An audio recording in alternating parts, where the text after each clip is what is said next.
Hi guys! So, ayan, welcome back sa ating YouTube channel, Marjan's Garden. At ayan guys, ngayon ay naglinis ako ng pot. Ayan, basa pa yung kamay ko kasi habang naliligo ako guys, naisipan kong linisan yung maliliit ko na pot. Ayan, tapos nilipat ko sa kanila guys yung mga propagation ko ng aking ganito, si Black Prince. Ayan.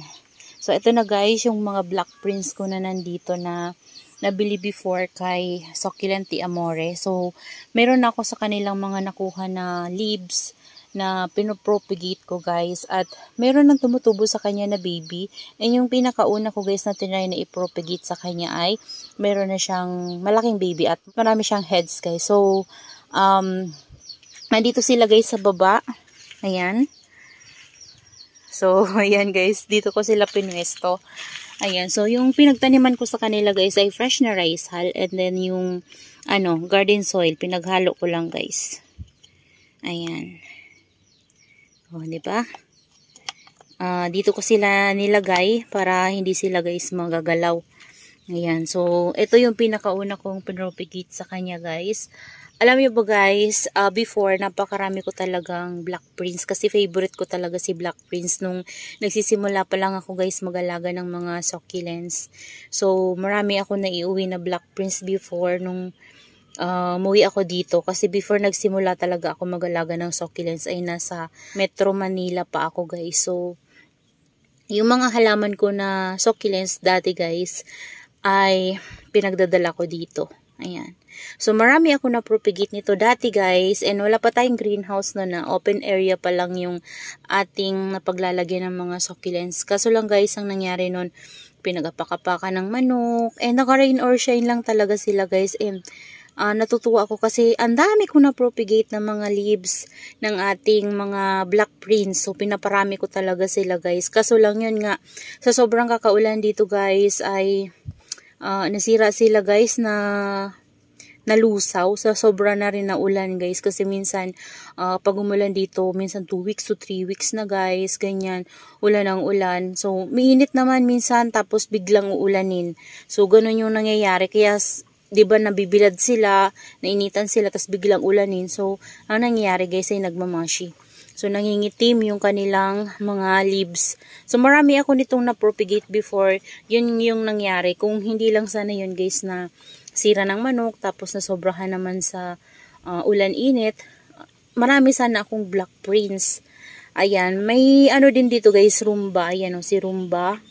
Nag-try din ako mag-propagate sa kanya. Meron pa yan. Kasi yung mga nabili ko na Rumba, yung nakaraan pa guys, yung kasama nung mga nagmashi natin na Lovely Rose, yung iba nagrat, yung iba hindi ko alam kung bakit, bigla na lang siyang nagrat. Akala ko okay na, tas biglang nagrat. So, namatay yung iba. So, yun yung mga natirang leaves, yun yung pinropagate ko, yan yung mga ganito natin. Ayan, marami pa yan dun guys, yung mga natira na leaves. So, ito lang yung kinuha ko, tsaka ito, si Rumba to. Ayan. Yan, the rest ay puro na sila Black Prince. Sa susunod guys, kapag gusto ko rin magkaroon ng variegated na Black Prince, ayan, si variegated Lovely Rose, yan yung mga nasa wish list ko pa guys. Ayan, sana mabili natin soon. Ayan, marami-rami sila. Meron yung Black Madiba, yan gustong-gusto ko rin yun guys. Pero saka na yun guys kapag meron na tayong budget, diba? So ayan, si Silver Prince pala guys, yung gustong-gusto ko rin yun. And Red Prince, kaso lang, yung Silver Prince ko before, diba, bigla siyang nagrat. Nagkaroon siya ng dot sa stem, tas biglang tumuloy-tuloy. Hindi ko na talaga siya guys na-save. Kahit na yung mga na-propa ko sa leaves niya, nagkaroon ng baby pero wala. Hindi na siya guys tumuloy kasi ang daming mealybugs. So lapitin to guys ang mealybugs. Kaya lalagyan ko to ng DE powder and then Furadan and then isprayhan ko sila guys ng siguro fungicide kapag malaki-laki na yung mga babies talaga nila, mga ganito na. Ayun, kapag dikit na sila guys sa kanilang soil mix. So ayan guys yung mga propagation natin from leaves ng ating mga Black Prince. So, dito naman guys, nainitan sila ngayon. Ayan, okay naman sila. Tama lang yung init ngayon guys, kaya nakapunta ako dito. So tanghali ngayon, siguro mga 2 PM. Naisipan kong gumawa dito kasi kaya ko naman yung init kasi nagbasa din ako na naliligo ako. So naisipan kong magkalikot dito sa garden. So ayan yung look nila guys, ngayong nainitan sila. Tamang-tama lang na nilipat ko yung mga matataba natin na succulents dito, kagaya ni yan, si Rubidona, tapos si Laon, ayan, si Laon, doon banda si Laon guys, nandyan, halo-halo na sila dyan guys, kasi kailangan talaga nila guys ng enough sunlight para ma-maintain natin yung mga chubby leaves nila, hindi sila mag-etiolate. So ayan, kaya naisipan ko silang ilipat dito. And dahil brownout dito sa amin guys, hindi ko alam kung kailan magkakaroon ng kuryente. Ayan, dahil sa bagyo, yung ating Madiba drops dito guys ay, sana ay ano guys, maging maayos siya. Ayan. Ayan sila guys, yung ating mga Madiba. Ito yung Madiba drops natin. Ang ganda ng color niya guys, oh. Ayan. So, siguro mga 4 days na silang walang grow light. Ayan. So far, okay naman sila guys. Ito, ang ganda pa rin ng ano guys, oh. Ng drops niya. Diyan banda.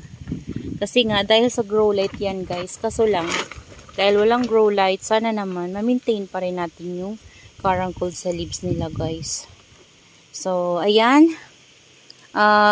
Request to ni Sis Jamaica. Ayan, i-flex ko daw yung ating mga ano dito guys, Madiba. So ayan, kasi gustong-gusto niya yung mga Madiba. So ito yung ang una natin na Madiba. Ayan, ito yung second. Ito yung na-sprayhan ko dati ng fungicide, tapos hindi ko sila guys na-wash. Parang na ano siya, o yung tango. Bigla siyang nabila, tapos may water pa siya dyan ng tango. So ayan, nagkaroon siya ng scars. Ayan, so dapat kapag nag-spray tayo ng fungicide, yung tango guys, systemic fungicide, dapat nagwa-wash tayo. So, kailangan natin silang sprayhin ng malinis na water. So, ayan. Yan. Tapos ito marami tong ano guys sa ilalim. Nisprayan ko to ng ano sa ilalim ng, ayan o, nagkaroon siya ng ganito. Kasi inisprayhan ko to guys ng alcohol sa ilalim. So, baka na ano yung ano niya sa ilalim. Ang dami niya kasi guys, mealybugs. Grabe. Panay ulan-ulan guys. Ang daming mealybugs sa iba nating succulents dito. So, chine-check ko maigi. So, ayan, wala na siyang mealybugs sa ilalim. Ewan ko kung makita nyo guys. Pero, nakaraan, grabe. Paikot talaga yung mealybugs niya. Nakakadiri tingnan. Pero, ginawa ko guys, hindi ko na siya binunot. Bali, inano ko na lang siya. Pinatay ko siya. Tapos, pinag-spray ko ng alcohol. Tapos, pinatay ko hanggang sa malinis siya guys. Ayun, tapos dito naman, ito yung isa natin. Ayan, makulay pa rin. Ayan, ito din. Ito saka ko natanggalin guys. Ayaw pa niya matanggal. Ayan, ito medyo dehydrated talaga ito. Ayan, kasi dito banda hindi ko madiligan na maayos. So ito, basa to kaya ito hindi siya dehydrated. Hindi pantay-pantay yung pagkadilig ko sa kanila guys. Kasi nakaraan, nag-spray ako. Tapos, nung bumagyo naman, ewan ko kung anong sa kanila dito pagkabasa sa kanila guys. Ayan, parang hindi naman sila sobrang nabasa dito. Parang wisik-wisik lang siguro. Ayan, ito yung isa pa natin na Madiba. At ito, ayan, medyo nagiging, na rin siya, stress na rin siya, oh. Ayan, ito din. So, nung nilipat ko kasi ito dito guys, ang pangit ng mukha nito, maputla. Ayan, so ngayon, nagka-color na siya. Ayan. So, yung iba kong rumba guys, nandito. So, bali for 4 to na ganito. Ayan, yung rumba natin. 4 to na ganito guys. Tapos, yung iba naman, twin head. So, ginawa ko, pinaghiwalay ko. So, yun guys, namatay yung iba. So, ito na lang yung natitira kong rumba. Yan, iniingat-ingatan ko na. Kasi gustong-gusto ko talaga to. Tapos si Black Knight. Yan, gustong-gusto ko yung color nila na black. Ito yung monstrous natin na Monroe. Ayan. Ito yung free sa akin ni Ma'am Igors. Ayan. Ma'am Sheena Malidob of Igors Succulent Corner. Ayan. Free niya sa akin to. Okay naman siya guys. Ayan. Tuyong-tuyo siya. Ayan, di ko kilala kung sino to. Pero sabi ni Sis Jamaica, parang si Shangri-La daw. So, ewan ko lang guys kung ano talaga yung ID niya. Ayan. So, yan sila guys. Ito medyo pumangit na yung mga dito niya. Masyado na siyang matangkad. Tapos kumunti yung leaves kasi nasagi ko yung dito niya guys. So, napakalaki pa naman nun. Nasagi ko. Ayan. So, nilipat ko siya dito. Siguro ipo-forward ko pa to ng konti para hindi siya masyadong nasasagi. Ayan. So, yan sila guys. So, yun lang guys. Share ko lang sa inyo yung mga na-propagate natin na mga black prints from leaves. Ayan. So, gustong-gusto ko talaga si black prints. Yan. Ito na guys yung natin. Si Roma. Ayan. Okay naman siya. Na ganito yung iba niyang leaves. Kaya nagkaroon siya ng space dyan.